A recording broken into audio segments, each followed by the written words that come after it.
ask you, what do you know about our organization? Right? Know what their mission statement is. Know what they're passionate about. Know who the CEO is. Right? If you know these kinds of things when you come in, you're going to separate yourself. They may not ask you, but they may ask you, why do you think I'm a good fit for this company? Right? I can almost guarantee they're going to ask that.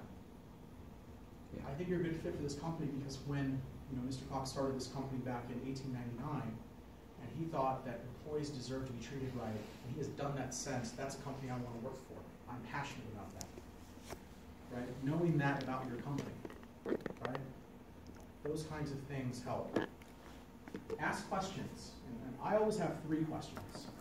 So my question at the end of the interview is, what do you think people like most about this role? And you let the interviewer answer. What do you think people in this role have the hardest time with? And then what's the next step in the process? Okay. Because now it's no longer about whether I fit. Do you, company, fit for me? Right? If someone says, oh, well, people really love working in this role because they get to work 60 hours a week, that's a really role. I'll tell you a little story. Me and my wife, I had interviewed for a job to be a jureen manager at a cleaning company. And they put us through probably 3 or 4 interviews. And one of the interviews was at a restaurant, and the lady talked about how she liked to be in everyone's business. She wants to know everything about everyone. And as we talked more and asked her a couple more questions, she started talking about how they work on weekends, even though before they told us we would not work on weekends, and that sometimes they work 60, 70 hours a week. And after a while, it became apparent that it was not a good fit for me, right? So if you ask those questions, you may divulge something that you realize it's not a good fit for you. And it's as much as the company fitting you as it is for you to fit the company, right? Just like a pair of shoes, right? They may be the nicest shoes in the world, they may look really nice, but they don't fit your feet, it doesn't matter, right? So, and then if you ask, what do people struggle with, you know what you're dealing with going in. Right? Well, a lot of people have struggles with attendance. They don't show up. Well, this job must be really, really stressful. People don't show up to work. Right? Or people don't care about this job. Right? Or, a lot of supervisors in this role, they have trouble coaching their agents. The agents run wild. I don't know if I want to do that. I don't know if I'm prepared for that. And then what's the next step in the process shows that you're still interested. Right? And now, if they've already answered this question, please don't ask it. Right? If they tell you, well, the next step in the process is going to be, we're going to call you on Friday, and we'll let you know whether you got the job or not. What questions do you have for us? What's the next step in the process? Right? You look dumb. So use some common sense on that one. But if they don't answer that question already, you can do that. The other thing you can ask too is, what's a day in the life of whatever that role is? Okay? And you can get an idea of what to expect on a daily basis for those questions. Okay? Make sure you're positive and upbeat. This is especially important in the interview. So when I talked to you earlier about if you had a bad day with traffic, your day has been fantastic. Your day has always been fantastic. How do you feel? I feel fantastic. Doesn't matter that I have the flu and before I came in here I hit the can 8 times. I am fantastic. Right? When you go in there, you want to be positive and upbeat no matter how your day has been. Right? Because again, you're making an impression. This is your very best. Right? And then make sure you ask about the next steps. It shows that you're still interested, and for you, you'll have that peace of mind, like we were talking about earlier, with, okay, when should I expect a callback? When should I expect an answer? We talk about the interview format. Your interview is usually going to go like this. It's going to go, there's going to be some sort of greeting, right? Hey, it's nice to meet you. How was your day? Little banter. And then they're going to get into it. And there's going to be something called the STAR format, okay? So your situation, right? What was the situation? The task, what action did you take, and what was the result? And if you answer your questions in this format, usually you'll have a better chance of getting the job, and you'll answer your questions a lot better. And a lot of companies will tell you we're going to answer in the STAR format, but some won't, okay? They're going to ask you a series of questions, tell me about a time, what's your weakness, what's your strength, okay? People have mixed reviews on weakness and strength. I think weakness should be something that is a weakness, but you are working on, okay? And have a method for that. For me, organization is my weakness, okay? But here's what I do. What I've done lately is I utilize my Outlook calendar to organize everything. I have a to-do list that I also keep at my desk, and I draw a line. And wherever that line is, anything above the line must be completed today before I go home. Anything under that line I can get away with.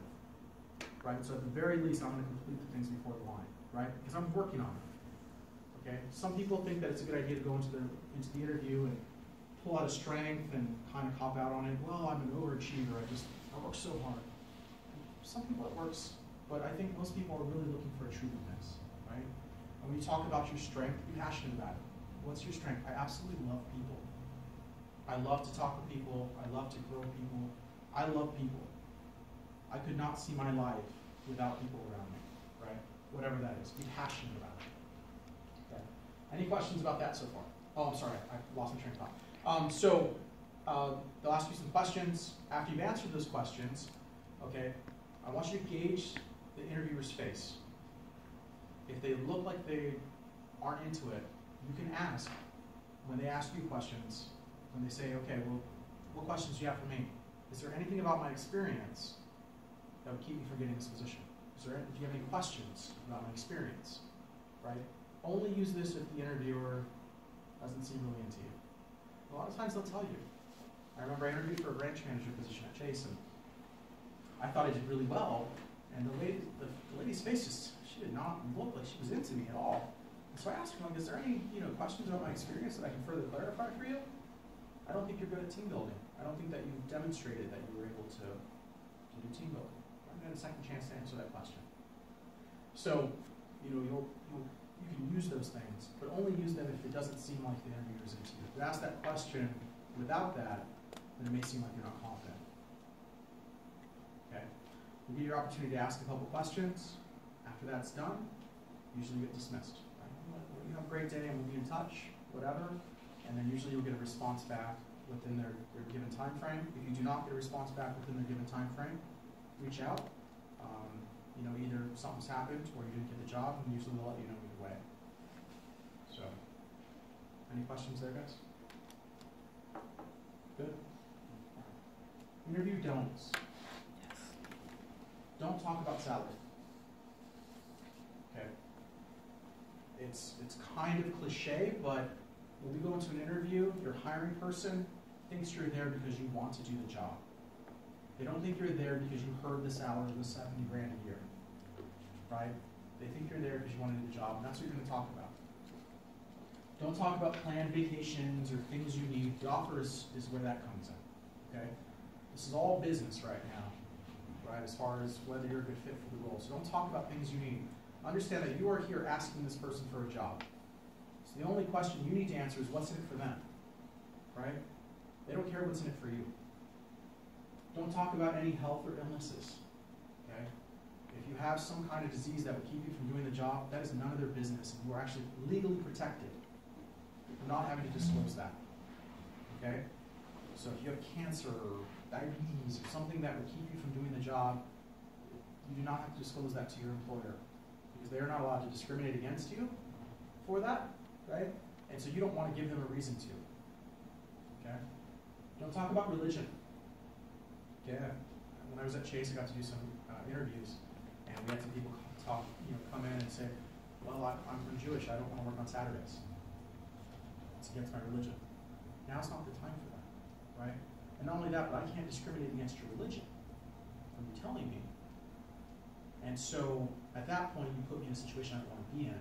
Now, luckily, this person did terrible on the interview too, but you don't want to have to talk about those things. Don't put that person in the corner because now you're going to get the job. Yes, sir. What if they bring it up? Like the interviewer actually brings up this. What should you do in a situation like that? What you want to do is you want to divert the situation, right? And say, I'd really like it if we just talk about my qualifications. I'd really love to talk to you about my qualifications. Really interested in this job. I don't really feel that that's something that has anything to do with this job. Now, that may be the case if you're applying for a religious institution.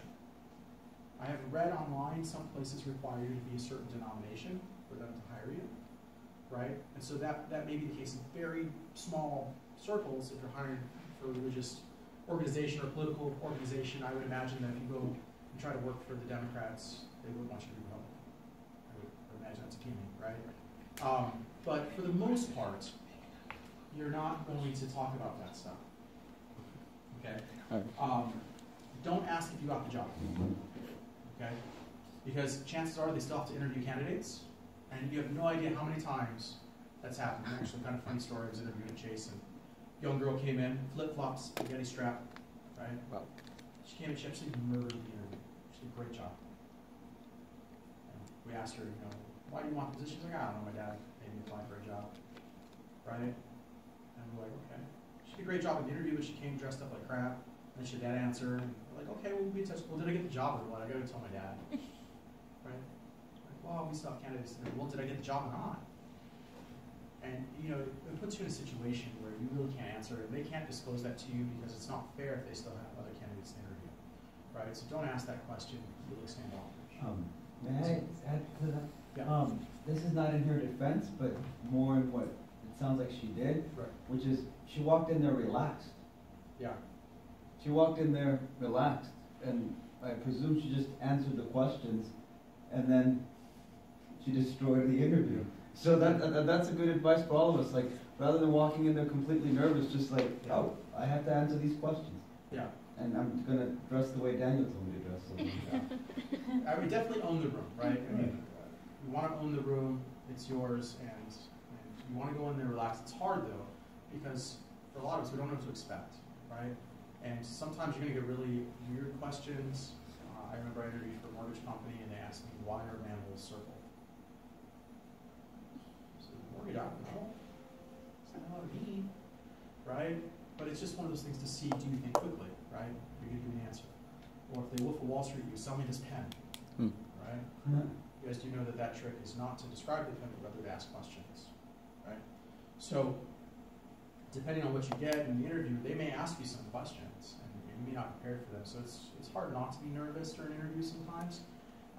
But if you can be relaxed, go in there. You have nothing to lose, right? You can't lose a job you ain't got yet. So go in there relaxed, and if you come prepared, if you know what questions they're going to ask you, more or less, right? It really does take the nerves off.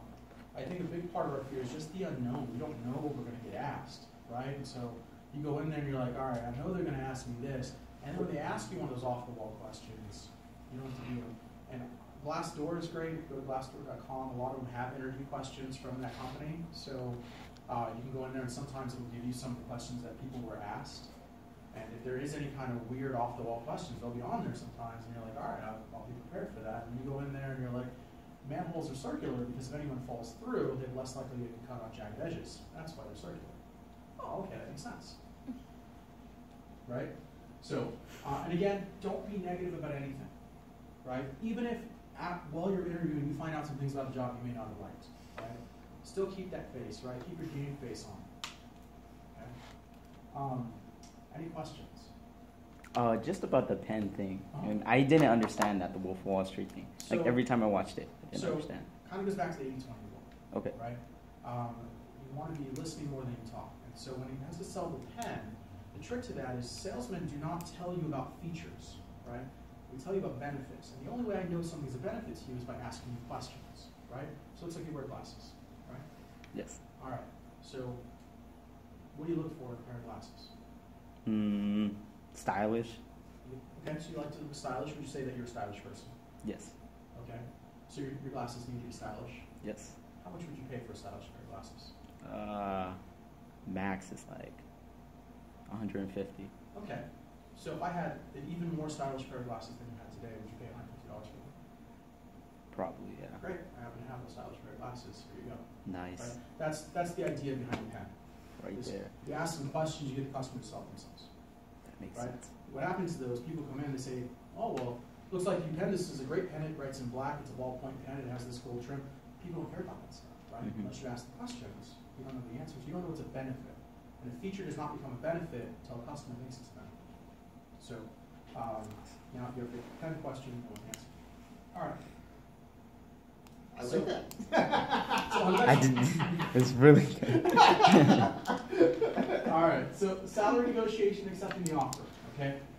Salary negotiation. A lot of people think that you can just go in like you used to, new car dealership and just negotiate your salary. This is not always the case. And so I don't want you going in with the expectation that you're going to sit at the table and you're going to throw numbers back and forth. It's most likely not going to happen that way. All right? A lot of larger corporations, it's not going to happen. Okay? Unless there's something particular about that position or it's a higher level position. So, for example, okay, in my current role, hourly I get paid pennies, right? I get paid $11 an hour. It's terrible, right? Everyone starts at that. There is no negotiation. There's a huge commission piece to that. Okay, so don't worry, I'm not living on $11 an hour. I promise you that. But the supervisor role that I'm applying for here in Vegas, I will get the opportunity to negotiate my salary at that point because there's also a relocation aspect, right? And the company's going to pay for that. I'm not paying to move somewhere to take a job, right? So I'll have to negotiate my salary and relocation at that time. Now, you can ask about salary negotiation, but make sure that you have a reason why you think that's worth it other than, I think I should be making $100K a year, right? So if you get a job and it's $13 an hour, let's say, starting out, low end, right, getting out of school, and you're like, I think I should make it 30. Okay, well, why do you think you should make $30 an hour? Because $13 sucks. You're not going to get it, right? So what you want to do is you want to get an idea of what that field pays, what that position pays, or similar positions pay. Again, you can go to Glassdoor.com. You can also go to Salary.com, and usually you can figure out more or less what that range is, especially for your area, right? So if you find out that, you know, let's say pharmacists in Arizona make about $150 grand a year, right? And the company wants to start you out at 75. You can ask, well, why is that so low? You know, pharmacists in this area make about $150 a year average. Always take the average. Do not take the high end and say, well, Glassdoor says they make 300 grand. No, we don't. Right? Be realistic. All right, and you have to be able to sell the value of you. Why should I pay you that? Right? Usually this is going to be once you have some experience under your belt, right? Like you've got some graphic design experience under your belt now, right? How long have you been doing that? 4 years. 4 years now, right? So the graphic design company today was to try to poach you from the company you work for now, right? And they wanted to pay you less than what you're paying now. You'd be like, no, I'm not doing that, right? What if they pay you $1,000 more a year than you're making now? Would you leave? I don't know. Probably not, right? You probably wouldn't. It's like, what, $60, right? A month or whatever? So, but you might say, hey, you know what? Here's my portfolio of some of the stuff I've done. I don't know if you saw this during the interview, but I've done a lot of stuff. I have some big name clients, right? Maybe I've picked up the state of Arizona or the city of Phoenix. I have some really big clients. If you get me, you're going to get this, right? I think I'm worth $10,000 more a year, right? I think you should pay me more, right? Now, it's not all about you. It's about what you can do for the company, right? Why should they pay you more? You need to be able to talk about that, right? Be flexible, right? If you say, hey, you know, I think I'm worth about 10 grand more a year than what you're offering me, and they say, well, you know, I tell you what, I can do 8. At that point, you have a decision to make, right? You stick to your guns and not get the job at all. You take the 8. You can move on. It's up to you, though. It's on your value. Now, when you get the offer,